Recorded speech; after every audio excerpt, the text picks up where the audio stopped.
What's up, chicken enthusiasts? I recently learned that Lifetime and KFC made a movie together. Why? I honestly don't know. I guess there's some major crossover between Lifetime viewers and people who consume chicken by the bucket, but my research has yet to confirm that.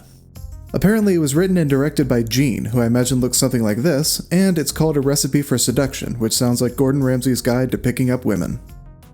The movie starts at a dinner party where everyone's munching on some KFC, getting their fried chicken intake up to Colonel-approved levels. You've probably noticed that it's set at Christmas time, making it seem like I'm late to the party, which I am. That being said, Christmas plays as much of a role in this movie as cohesive plot lines and believable dialogue, so I'm not that worried about it.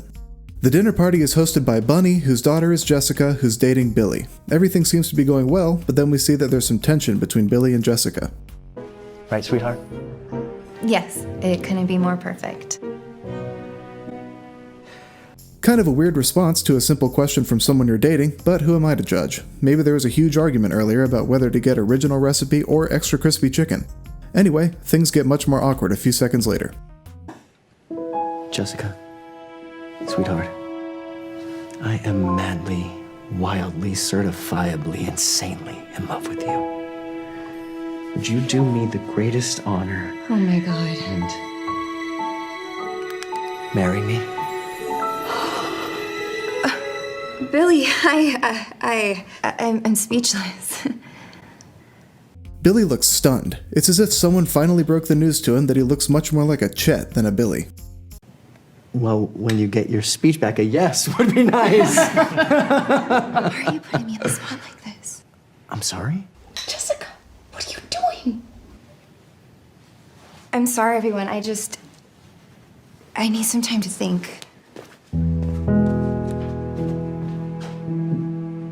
Jessica's response seems to have broken Billy. He looks like he's reevaluating all of his life decisions that led to his marriage proposal being rejected at a dinner party catered by KFC.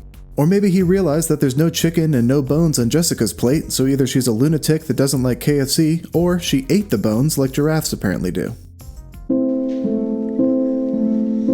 Morning. How dare you leave Billy in the lurch like that? Mom, please. He's a Garibaldi. Do you know what this marriage would mean for us? I need time to process, okay? I'm not sure if Billy's the one. I don't know if the name Garibaldi means anything to you, but it didn't to me, so I decided to look it up.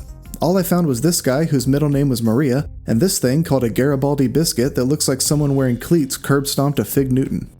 You have the rest of your lives to become soulmates. In the meantime, your father left us nothing but a legacy of debt. We're weeks away from the bank repossessing our house. But it's so unfair. It really is. But have you ever thought that being forced to marry Billy is karma for crushing his soul at dinner? Oh, I'm sorry to interrupt. It's me, Mario Lopez. That's right, ladies and gentlemen. Mario Lopez, host of America's Best Dance Crew and author of Knockout Fitness, plays Colonel Sanders. Can't you see the resemblance? The menu for the Christmas Eve luncheon is ready for you to look at, Mrs. Mancetta. Sorry, who are you? Harlan Sanders, the new cook. Oh, don't be so modest. Harland was head chef at Le Petit Pamplemousse. Oh my gosh. We've been trying to get a reservation there for years. Well, I insisted Harlan get out of the city for a while, come stay in the guest house as our resident chef, if you will. What? Didn't you just say that they're weeks away from their house being repossessed, and now she's hired a resident chef who used to work at some restaurant with an unpronounceable name and a waiting list that's several years long? I'm not a financial advisor, but I think somewhere between painting the walls to look like a jungle and hiring a personal chef, they probably should have realized that the money supply was drying up. Good morning. Good morning. Nobody's offered you a tour of the property yet, have they? The guy on the left is like, no, not yet. I'd love to see it though. Let me just set down my clipboard and they're gone.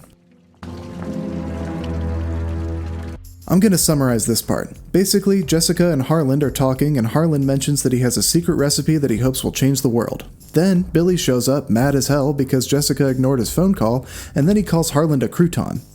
Beat it, Crouton. Get back to the kitchen and... He and Jessica keep arguing, Jessica leaves, and then Harlan drops this brutal line. Don't call me crouton.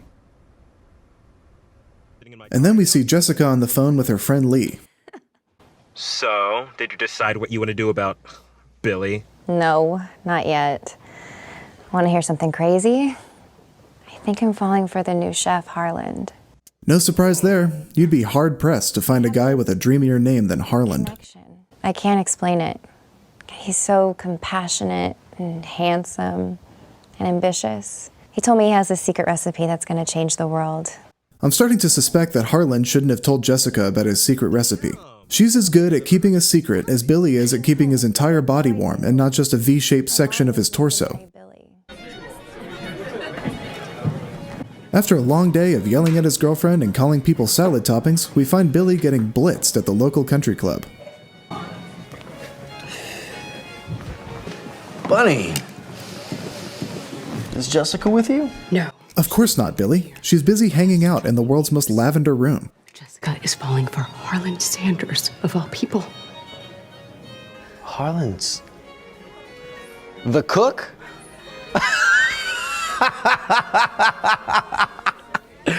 You still are crazy, Bunster. I'll give you that. I had to let that scene play long enough for you to hear Billy's maniacal laugh and to hear him say Bunster, which I consider to be the best possible nickname for your potential future mother-in-law. We all have our secrets, Billy. You remember our long weekend in the vineyard? How could I forget? I don't know what they did in the vineyard, but I don't want any of the wine that they brought back. Long weekends in your future. As many as you want. I'll take care of this. Billy decides to look for Harlan's secret recipe, and eventually he finds it. Pretty amazing considering it's labeled so cryptically. I'm no culinary expert, but I think Harlan's gonna have a hard time changing the world with this recipe. The only ingredients on there are salt and chicken. In fact, I'm beginning to question Harlan's culinary credentials. What kind of chef has to draw a picture of chicken to remind himself what it looks like? Secret's out, chicken man. Anyway, Harlan comes in and Billy ends up giving him a check for $500,000 to leave and never come back. It honestly sounds like a pretty good deal to me. Maybe he can use the money to develop his recipe beyond 7 herbs, 2 spices, and a line drawing of a drumstick. Where's Jessica? Lee, so nice to see you. Jessica? Jessica? I'm afraid she's just run out to get a new phone. Seems she lost hers. So strange. Something I can help you with? I saw you and Billy at the club. You had your hands all over him. Oh, that's ridiculous. Lee should be a police interrogator. I don't care how badly you don't want to go to prison. I don't care how hardcore you are. If you're lying and someone looks at you with this facial expression, you know you've been caught and you're about to sing like a bird. Billy was rightfully upset about the botched proposal. I was merely consoling him. I know what I saw, and I'm telling Jessica. Jessica! Jessica! It's not every day you get to see a woman dressed like Han Solo going horseback riding bludgeon a man with a conveniently placed stick. In this next scene, Harlan comes up to Jessica and tells her that Billy tried to pay him to leave, but that he didn't take the money. Not what I would have done, but whatever. Jessica tells him that she wants to marry him and not Billy, and then they start having a pretty intense tongue battle. We don't get to see who the winner is, but we do know that Bunny had a front row seat. Billy, we have a problem. The next morning, Jessica comes in and drops a bombshell on Bunny. Oh? I can't marry Billy. I was talking to Harlan last night and I just... Harlan? Yes, Harlan. Is the thought of me with someone who makes me happy so awful to you? No. It's just, Harlan left, dear. He's gone. Jessica makes sure that Harlan actually left, and then goes for a walk in the backyard that looks like a cross between the Golden Gate Bridge and Willy Wonka's chocolate factory.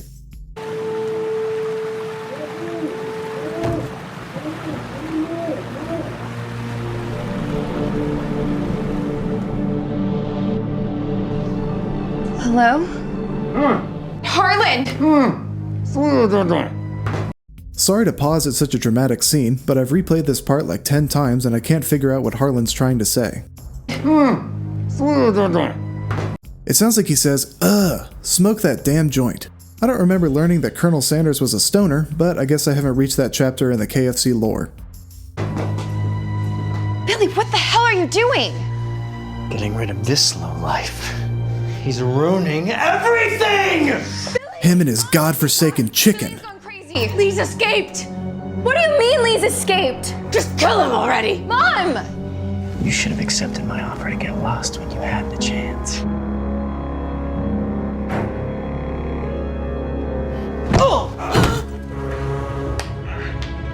Pro tip to any kidnappers out there, learn from Billy's mistake and don't put your face right next to your victim's head. This is all your fault! Are you okay? Yeah, I'm fine. Your mom's corpse missed me after it ricocheted off that shelf. Harland. Another tongue battle. It's like they think it's going to become an Olympic sport. Anyway, a year later, Harland and Jessica get married, and we're led to believe that everyone lives happily ever after. But then...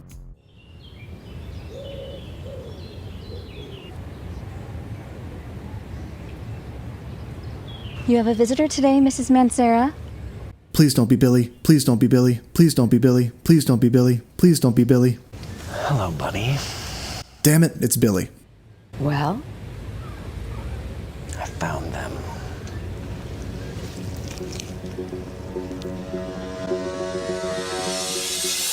Found who, Billy? The way he says it and then chows down on some chicken makes it sound like he means that he found some chickens and then deep fried their flesh.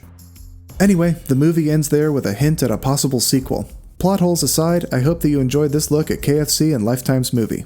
If you thought any part of this video was funny, please hit the like button and consider subscribing.